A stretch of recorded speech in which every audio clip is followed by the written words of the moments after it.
Abundant life का दूसरा अर्थ जैसा हमने बताया, इसका अर्थ है परमेश्वर जीवन हमारे अंदर आ जाना। We must have God's kind life, परमेश्वर के समान जीवन। अब आप में कुछ लोग कहेंगे पास्टर साहब परमेश्वर के समान जीवन मैं जीऊंगा क्या? परमेश्वर का जीवन क्या मुझे देना चाहता है? तो आपसे कहना चाहते हैं हाँ, परमेश्वर आपको देना चाहता है। अपने पड़ोसी को हिलाकर बोले परमेश्वर आपको अपने समान जीवन देना चाहता है। अच्छा मनाकर आश्चर्य मत कर, उसे हिलाकर बोले थोड़ा सा। अगर वो बैठा है ठंडा बैठा हो हिलाकर बोले भाई अच्छा आश्चर्य मत कर, अपनी आंखों को बड़ी बड़ी मत कर। क्या आपसे कहना चाहते हाँ, परमेश्वर आपको उसका जीवन देना चाहता है। अब सवाल ये है परमेश्वर जीवन है क्या? एक वचन एक उदाहरण व्यक्ति का निकाले, उत्पत्ति की पुस्तक का 39, बुक ऑफ जेनेसिस चैप्टर 39 मेहरबानी से निकाले, उसकी फर्स्ट वर्स को पढ़े, क्या लिखा है? हाँ जी। जब यूसुफ मिस्र में पहुंचाया गया, हाँ जी, तब पोतीफर नामक एक मिस्री ने, जो फिरौन का हाकिम और अंगरक्षकों का प्रधान था, उसको इस्माइलियों के हाथ से जो उसे वहां ले गए थे मोल लिया। बस परमेश्वर के लोगों, यहाँ पर ऐसा लिखा एक व्यक्ति है जिसका नाम है यूसुफ। यूसुफ नाम के व्यक्ति को लेकर के एक व्यक्ति जो कि बहुत ऊंची पोस्ट है, जिसका नाम है पोतीफर, जो कि मिस्र का प्रधान है, मिस्र का बड़ा अधिकारी है। शायद आप उस रूप में ना समझे तो कह सकते हैं मिस्र का उस समय एक हाई पावर है। उसके पास क्या कर दिया गया? पोतीफर नाम के व्यक्ति के पास किसको भेज दिया गया? यूसुफ नाम के व्यक्ति को भेज दिया गया। अर्थात यूसुफ कौन है? गुलाम है। He is a slave. Now he was that time he was slave. उस समय कौन था? गुलाम था। उसे गुलामी के रूप से भेज दिया गया, उसे ऐसी जगह पर रख दिया गया। अब उसका काम क्या था? उस घर के अंदर, उसके महल के अंदर क्या करना? झाड़ू पोछे लगाना, काम करना, जो कुछ महाराज वो कह रहे हैं, जो कुछ के साहब कह रहे हैं, उन सारे काम को करना। आज आपसे कहना चाहते क्या आप किसी के अधीन हैं? क्या आज आप किसी की अधीनता में जीवन बिता रहे हैं? लेकिन आपसे कहना चाहते हैं कि doesn't matter where you are boss और you are servant, you are in the high post और इन द लो पोस्ट। इसका कोई मतलब नहीं कि आप संसार के अंदर एक अधिकारी के रूप में हैं या नौकर के रूप में, बड़े बुद्धिमान के रूप में हैं या दुनिया आपको आप कहते इसमें कोई बुद्धि नहीं। कुछ भी क्यों ना हो, यहाँ यूसुफ के बारे में ऐसा लिखा है वो एक दास के रूप में भेज दिया गया। लेकिन उसके अंदर कह रहे हैं he was, क्या था उसके अंदर? उसके अंदर परमेश्वर जीवन था। पढ़े उसके तीसरे वचन को, क्या लिखा है? 39:3 पढ़े, क्या लिखा है? और यूसुफ के स्वामी ने देखा, हाँ जी, कि यहोवा उसके संग रहता है, हाँ, और जो काम वह करता है, हाँ जी, उसको यहोवा उसके हाथ से सफल कर देता है। बस परमेश्वर के लोगों, परमेश्वर जीवन का मतलब ये है, परमेश्वर जीवन का मतलब ये है when we have godly life, God kind of life, जब हमारे अंदर परमेश्वर जीवन होता है तब क्या होता है? हम जो कुछ भी करते हैं उसमें हम सफलता को देखते हैं। हालेलुया। आज की सुबह आपसे कहना चाहते हैं, क्या आपके काम फेल हो रहे हैं? क्या आपका बिजनेस फेल हो रहा है? क्या आपकी पढ़ाई फेल हो रही है? क्या आपकी चीजें फेल हो रही है? If they are facing the failure in your life, अगर आपने जीवन में असफलता को महसूस कर रहे तो आज की सुबह आपसे कहना चाहते हैं have a joy life। आपसे कहना चाहते हैं परमेश्वर जीवन को ग्रहण कीजिए, और उसके बाद क्या होगा? उसके बाद आप जिस काम में हाथ लगाएंगे वहां सफलता आएगी। जिस चीज में आप हाथ लगाएंगे उसमें सफलता होगी। जिस चीज को आप हाथ लगा देंगे, क्यों कहे दुनियावी बोलचाल की भाषा का, अगर आप मिट्टी को भी हाथ लगाए तो क्या बन जाएगा? वो सोना बन जाएगा। इसका मतलब जिस दिन आपके हाथ जाएंगे that place will be become the place of blessing, वो स्थान आशीष का स्थान बन जाएगा। कितने लोग हैं जो आशीष में बनना चाहते हैं? अपने हाथों को दिखाएं। कितने लोग जो चाहते हैं कि उनके काम आशीष बन जाए? हम कहें हम सब चाहते हैं, बच्चे नहीं चाहते क्या? चाहते तो हाथ उठा लिया करो। कभी आपको पता नहीं हाथ उठाने का मतलब क्या होता है? तो क्या है आपसे कहना चाहते हैं, परमेश्वर के वचन में ऐसा लिखा है, वो पोतीफर के घर में दास का काम करता था, लेकिन उसके दास ने क्या देखा? उसे ने क्या देखा? उसके यूसुफ के जीवन को देखा। वो जिस काम में हाथ लगा रहा था उसके अंदर क्या था? परमेश्वर उसे आशीष दे रहा था। आज की सुबह आपके बारे में क्या, मेरे बारे में क्या, हम में से प्रत्येक के बारे में क्या? क्या लोग हमें काम देते समय डरते हैं? कहीं ऐसा तो नहीं कहते इसमें काम मत देना भाई, इसे काम देने का मतलब बिगाड़ा करना। कई बार ऐसा होता है, कई लोगों के जीवन में ऐसा होता है, वो जिस भी काम में हाथ लगाए, उन्हें बोले गिलास का पानी ला, पानी का गिलास ला, वहां से यहां तक लाने में ही क्या कर देंगे, गिरा देंगे। आपसे कहे कई बार ऐसा होता है, आपसे कहे इट इज नॉट नेचुरल, ये स्वाभाविक नहीं है, इसके पीछे एक विशेष बात हमें समझना है, और वो ये है हमारे अंदर इसका मतलब वो परमेश्वर जीवन भय नहीं रहा है। आपसे कहना चाहते we need to check our life, हमारे लाइफ को चेक करने की आवश्यकता है। खुशखबरी ये है परमेश्वर आपको ये जीवन देना चाहता है।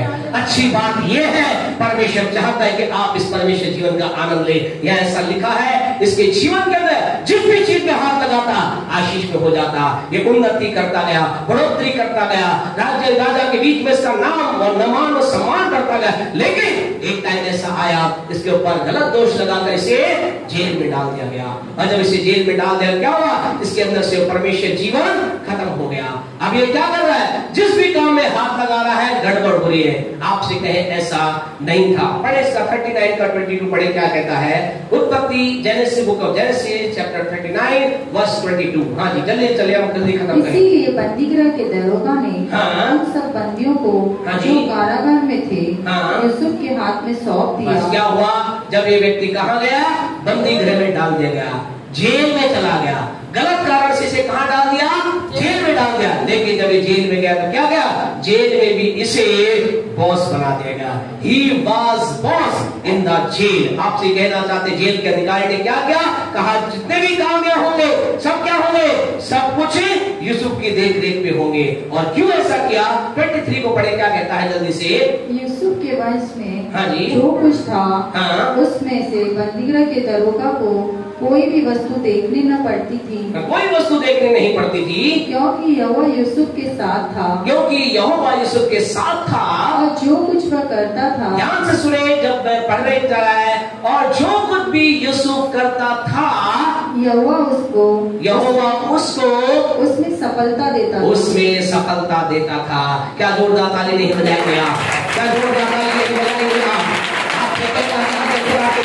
वो जेल के अंदर है, बंदी गृह में है, उसे जेल में डांटा जा रहा है, मारा जा रहा है, शायद उसके घोड़े भी लगाए जाते होंगे। लेकिन एक समय आया कि उसे उसी जेल खाने बॉस बना दिया गया। और उसके पश्चात ऐसा हुआ, प्रभु के पवित्र वचन के अंदर ऐसा लिखा, एक टाइम ऐसा आया कि दरोगा ने देखा, उसे एक काम दिया, और ऐसा लिखा जिस भी काम उसे दिया जाता, जो भी काम उसके हाथ में दिया जाता, हर काम के अंदर क्या आती थी, सफलता के बाद सफलता आती थी।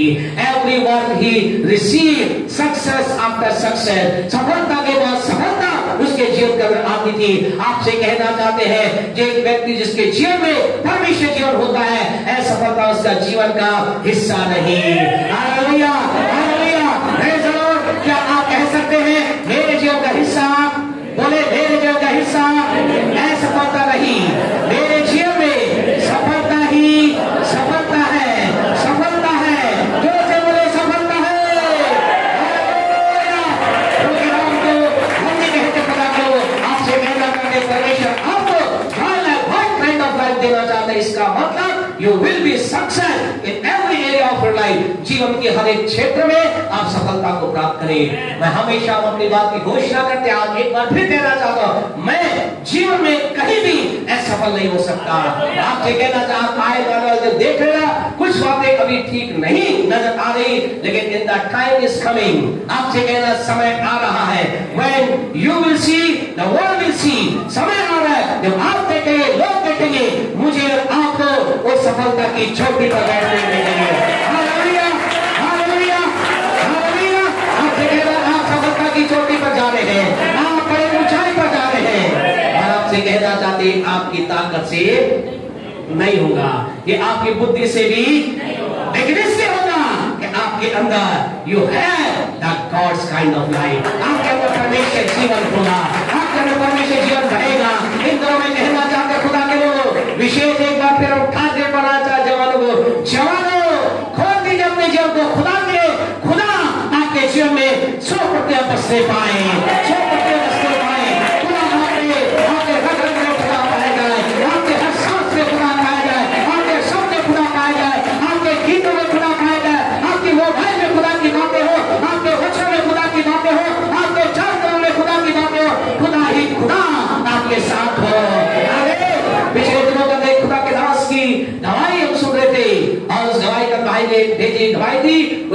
उस वो उस व्यक्ति जिन्होंने गीत गाया, यीशु तेरे हरी वादे से मेरा जीवन बदल गया।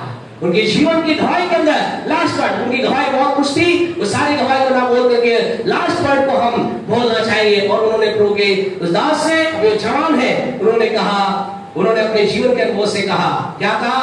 उन्होंने कहा नशा करना आसान है, गलत काम करना आसान है, और गर्लफ्रेंड बनाना, बॉयफ्रेंड बनाना आसान है। बोला मैं जवानों को कहना चाहता हूँ, खुदा के लिए जी के तो दिखाओ, मैं तो तुमसे चाहता हूँ। हालेलुया। वो कह रहे हैं, उन्होंने कहा खुदा के जी के तो दिखाओ, ये सबसे कठिन काम है। दुनिया करे तो दुनिया जीती है। जैसा हमने पिछले बहन की गवाही बताई थी, जो प्रभु से प्यार करती थी, उसकी सारी सहेलियां गलत काम करती थी, गलत दुनिया में थी, उनकी सहेलियां मार देती थी, तुम भी एक काम करो, तुम भी एक काम करो। एक दिन सहेली लाकर क्या कर, जो प्रभु के साथ बैठी थी, प्रभु के साथ करती, उसने कहा तुम्हारे जैसे बनने में तो मुझे एक क्षण लगेगा, लेकिन मेरे समान तो बन के दिखाओ। Hallelujah, hallelujah.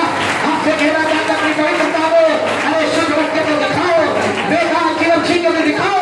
आपसे कहना चाहते हैं, गंदा जीवन तो जीना बड़ा आसान है, पवित्रता में चल के तो दिखाओ। आप जवानों से कहना चाहते हैं, आइए यीशु की तरह जीने का निर्णय ले, मरियम की तरह जीने का निर्णय ले। जब कहा जाए ये पवित्र और शुद्ध भूमि है, ये पवित्र और शुद्ध प्रभु का जल है, आइए हम जवानों, आइए हम खुदा के जीने वाले बन जाए। जब तक रहेंगे खुदा के लिए रहेंगे, जब तक यीशु आएगा तब तक खुदा के लिए रहेंगे। और आपसे कहना चाहते यही है, और जब हम ऐसा करेंगे हमारे अंदर परमेश्वर जीवन रहेगा। यूसुफ के जीवन में ये था, वो जीवन की कठिन परिस्थिति में था, विपरीत परिस्थिति में था। आज आप में से कुछ लोग जीवन की विपरीत परिस्थिति में होंगे, चिंता नहीं। आपसे कहना चाहते परमेश्वर आपको छूकर आपके जीवन के अंदर अपना जीवन डाल सकता है। ये परमेश्वर जीवन हमारे अंदर आ सकता है। सवाल, ये परमेश्वर जब मेरे अंदर आएगा कैसे? हमने कहा लास्ट संडे से हम बातचीत, पिछले कुछ समय से हम आपसे बातचीत कर रहे हैं, मेरे अंदर वो परमेश्वर जीवन अर्थात बहुतायत का जीवन कैसे आएगा। हम प्रकाशित वाक्य की पुस्तक से हम 3 अध्याय से इस बात को देख रहे हैं। उसके लिए हमारे जीवन के अंदर हम 3 बातों के ऊपर हम तीसरी बात का विशेष वर्णन कर रहे हैं। आज आप चाहते हैं परमेश्वर जीवन आप में आए? आप चाहते हैं बहुतायत जीवन आप में आए? आपका आंसर यस है, और ऐसा होना चाहिए। तो हमें क्या करना पड़ेगा? हमने कहा हमें क्या करना पड़ेगा? मुझे आपको अपने आप को श्वेत वस्त्र से अपने आप को ढकना होगा। श्वेत वस्त्र हमें पहनने होंगे, और श्वेत वस्त्र के लिए हमने कहा, श्वेत वस्त्र के लिए हमारे जीवन में क्या होना चाहिए? गलातियों की पत्री उसका 5वां अध्याय उसकी 22वीं आयत के अगले भाग को हम पढ़ेंगे। 5 की 22 को पढ़े मेहरबानी से।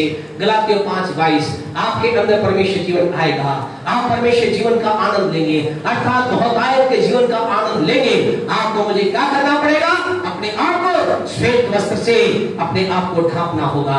श्वेत वस्त्र के ढांपने का मतलब हमारे जीवन में क्या होगा? गलातियों 5:22 पढ़े। हाँ जी। पर आत्मा का फल, प्रेम। प्रेम, हमने प्रेम के बारे में लास्ट संडे देखा था। हाँ, आगे बढ़े। आनंद। आनंद। बस रुक जाए। हमारे जीवन में क्या होना चाहिए? क्या होना चाहिए? हमारे अंदर आनंद होना चाहिए। प्यारे परमेश्वर आपसे कहना चाहते हैं, जब आपके अंदर आनंद आएगा, आप परमेश्वर जीवन का आनंद ले पाएंगे। आपके अंदर जब आनंद की एंट्री होगी, आप बहुतायत का जीवन देख पाएंगे। आज आपको मुझे क्या चाहिए? आज आपको मुझे हमारे जीवन में आनंद का होना जरूरी है। मुझे आपको अपने जीवन में आनंद चाहिए। और आपसे कहना चाहते खुदा के लोगों, परमेश्वर हमारे जीवन के अंदर आनंद देना चाहता है। परमेश्वर चाहता है आपके अंदर आनंद आ जाए। आज आप में से कुछ लोग कहेंगे, ये आनंद, ये इस आनंद में मुझे मिलेगा क्या? मैं इस आनंद का पीछा क्यों करूं? इस आनंद के लिए मैं क्यों प्रयास करूं? आपको मालूम प्यारे परमेश्वर हो, जब ये आनंद एंटर करेगा, आप चाहते हैं आनंद को? आप चाहते हैं? You want Joy of the Lord?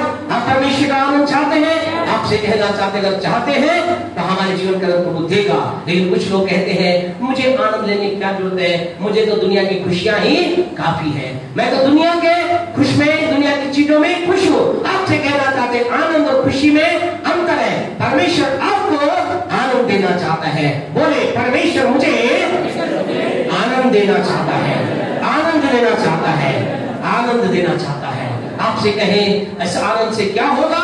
आज आप में कुछ लोग कहेंगे मैं तो बहुत दुख में हूँ, मैं तो बहुत क्लेश में हूँ, मैं तो बहुत कष्ट में हूँ, बीमारियां मेरा पीछा नहीं छोड़ती, एक के बाद एक बीमारी मेरे जन्म में आती है, एक के बाद एक निराशा मेरे जन्म में आती है, एक के बाद एक समस्या मेरे जन्म में आती है। इस आनंद को पाकर मुझे मिलेगा क्या? तो आपसे कहना चाहता खुशखबरी ये है, जब ये आनंद आएगा। यशायाह नबी की पुस्तक का 35 मेहमान इस निकाले। आज हम कहना चाहते जो दुखी लोग यहाँ पर आए हैं, जो टूटे लोग यहाँ पर आए हैं, जो निराशा वाले लोग यहाँ पर आए हैं, जो जीवन की तमाम परिस्थिति से लड़ करके यहाँ पर आए हैं, आप जीवन के अंतर्गत आप एक उथल-पुथल को महसूस कर रहे हैं, ऐसे लोगों से जो जीवन के अंदर दुख को महसूस कर रहे हैं, जो जीवन के अंदर क्लेश को महसूस कर रहे हैं, जो जीवन के अंदर शोक को महसूस कर रहे हैं, जो जीवन के अंदर लंबी लंबी सांसें ले रहे हैं और कह रहे हैं कब मेरा अंत होगा। पिछले दिनों के अंदर पहले भाई बहन का फोन आया और कई लोगों ने हमें इस घटना से बताया, कहा उस व्यक्ति ने कहा मेरे जीवन में समस्या इतनी बड़ी है, मेरी प्रॉब्लम इतनी बड़ी है। एक भाई ने भी हमें बताया और उन्होंने कहा कि एक व्यक्ति से मिला, एक भाई से मिला, एक बहन से मिला, और लोगों से मिला, और लोगों के जीवन को उन्होंने कहा मेरे जीवन में इतनी समस्या गंभीर हो चुकी है, मैं एक के बाद एक जगह, मैं इस स्थान के बाद स्थान पे जाकर, इस जगह से जगह जाकर, मैं वो कह रहा है, कह रही हम क्या कि हम थके हैं, हमको इच्छा करती है कि मैं क्या करूं, अपने आप को मार दूं। अगर आज आप में से किसी का विचार है तो खुशखबरी आपको देना चाहते हैं, do not suicide, do not kill yourself, अपने आप को मत मारिए। एक है जो आपके शौक को दूर कर सकता है, एक है जो आपकी लंबी लंबी जो सांसें हैं उस लंबी लंबी सांसों को लेने को रोककर आपको आनंद के द्वारा आपके जीवन में बदलाव ला सकता है। हालेलुया।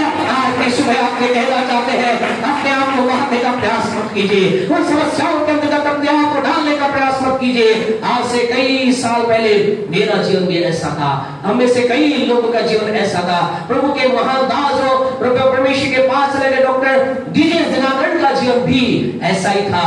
उन्होंने भी निर्णय लिया आज की रात मेरे जीवन की आखिरी रात होगी, मैं मर करके मैं ट्रेन के सामने जाऊंगा, मरूंगा और मरकर क्या करूंगा, अपना जीवन समाप्त करूंगा। लेकिन जब वो उसे पटरी की ओर जा रहे थे, रास्ते में उनके चाचा मिले और उनके चाचा ने कहा तुम कहां जा रहे हो? उन्होंने कहा मेरे जीवन में अब कुछ भी अच्छा नहीं है, सब कुछ समाप्त हो चुका है, मेरे पापा बीमारी की अवस्था में है, इतनी खांसी उनको है, गरीबी हमारा पीछा नहीं छोड़ती, परिवार में प्रॉब्लम है, जी करके मैं क्या करूं, मैं मरने जा रहा हूं। लेकिन डॉक्टर डी के चाचा ने कहा तुम्हें मानने की आवश्यकता नहीं, एक है जो तुम्हारे जीवन में बड़ा काम कर सकता है, उसका नाम यीशु है।